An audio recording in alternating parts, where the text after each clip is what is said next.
तर सगळ्यात इथे बाउलमध्ये अर्धा कप दही घेतलेला आहे. हे घेऊ ना. हां सरळ ठेवायचं. ठेचा, चवीपुरतं मीठ आणि साखर.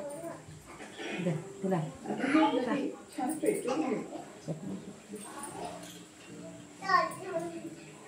यामध्ये कोथिंबीर ते नाही करायचं. मिक्स मग ते आईने नाही केलं ते सासूबाईला ते केलं ना बाई. कुठे नाही घ्यायचे आहे. किसलेलं तेल, किसलेलं गाजर,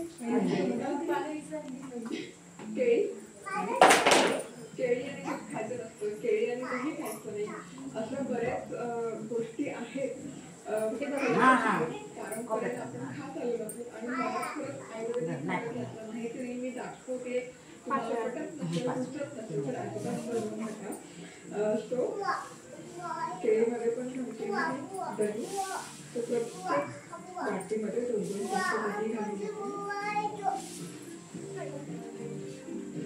आणि आता हे फक्त मिक्स करा. नाही तर कोशिंबीर बनवायची आहे.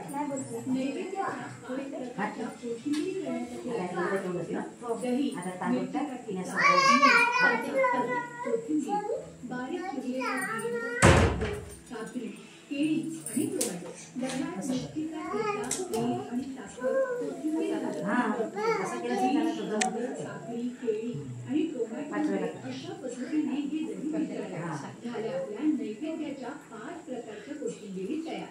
आता आपण कांदा लसूण न वापरता